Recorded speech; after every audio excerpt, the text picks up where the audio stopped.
अस्सलामुअलैकुम दोस्तों, आज मैं आपको बताऊंगा सिलाई मशीन के ऐसे फॉल्ट के बारे में कि आप शटर तब्दील कर लेते हैं, गज बुश तब्दील कर लेते हैं, निडल प्लेट दंदराल सब कुछ तब्दील कर और उनकी सेटिंग करने के बाद भी मशीन धागा तोड़ती रहती है।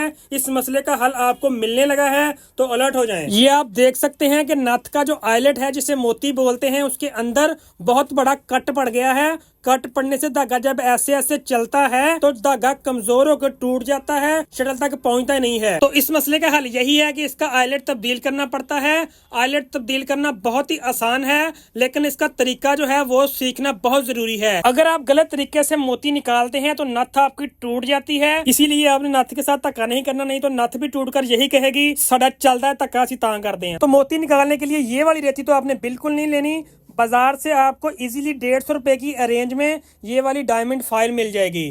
तो नथ की दो साइड होती है, लेफ्ट और राइट। जो राइट साइड होती है उसके साथ आपने रेती को बिल्कुल प्रॉपर बैलेंस में रख के ऐसे रगड़ना है, रगड़ी जाना रगड़ी जाना रगड़ी जाना रगड़ी जाना, और इस तरीके से रगड़ना है कि जो मोती है वो नथ के बिल्कुल प्लेन यानी कि बराबर में रगड़ा जाए। रगड़ने के बाद आपने फिंगर के साथ चेक कर लेना है कि मोती जो है वो नथ के साथ बिल्कुल बराबर है। अगर बराबर है तो फिर जो है वो आपने एक गज लेना है, यानी कि आपने यूजेबल कोई भी गज लेना है जिसके अंदर होल हो, और वो गज जो है वो लेफ्ट साइड पे मोती के बिल्कुल ऊपर रख देना है। ठीक है, इसी जगह पे जिस जगह पे मैं रख रहा हूँ। रखने के बाद आपने गज की बैक साइड पे एक टेक यानी कि कोई भी वजनी चीज रखनी है। ये एहतियात करनी है कि गज ना ज्यादा नीचा हो ना ऊपर हो, यानी कि अनइवन नहीं होना चाहिए, बिल्कुल बैलेंस में होना चाहिए। यानी कि अगर आप राइट साइड से चोड़ लगाते हैं तो लेफ्ट साइड को गज ना जाए और नथ जो है वो ना टूटे।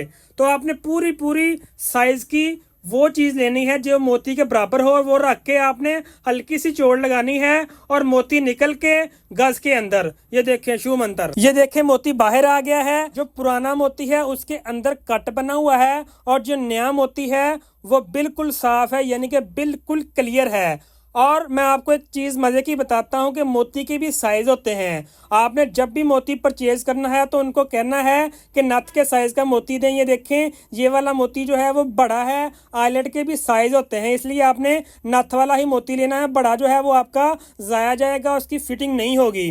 तो आपने उसी साइज का मोती लेना है। लेने के बाद अब मैं आपको बताता हूँ इसकी फिटिंग का तरीका। इसकी फिटिंग का तरीका जो है वो बहुत ही सिंपल और आसान है। जिस साइड से आपने डालना है, लेफ्ट साइड से यानी आपने डालना है। लेफ्ट साइड डालने के बाद थोड़ा सा आपने फंसा लेना। फंसाने के बाद आपने लेनी है एल्फी। ठीक है, अगर एल्फी के बिना आप डालेंगे तो ये मोती है वो निकल जाएगा, इसलिए आपने इसकी मजबूती के लिए और ये मोती ना निकले उसके लिए आपने एल्फी लेनी है। और मोती डालने से पहले यानी कि आपने उसमें थोड़ा सा फंसा लेना है। उसके बाद आपने एल्फी का एक ड्रॉप जो है वो नथ और मोती के दरमियान एक ड्रॉप डाल लेना। ये देखें इस तरीके के साथ जस्ट एक ड्रॉप आपने डालना। ड्रॉप डालने के बाद आपने प्लास लेना, प्लास के साथ आपने इसे ऐसे दबा देना। दबाने के बाद मोती अंदर चला जाएगा। अगर आप गलत तरीके के साथ मोती डालते हैं तो नथ जो है वो टूट जाती है और मोती निकलता भी नहीं है, इसलिए यही तरीका इसका बेस्ट है। अगर आपको वीडियो अच्छी लगी तो ऐसे ही वीडियो देखने के लिए हमारा चैनल सब्सक्राइब कर दें और बेल आइकन के बटन को प्रेस कर दें ताकि आपको आने वाली वीडियो आसानी के साथ मिल सके।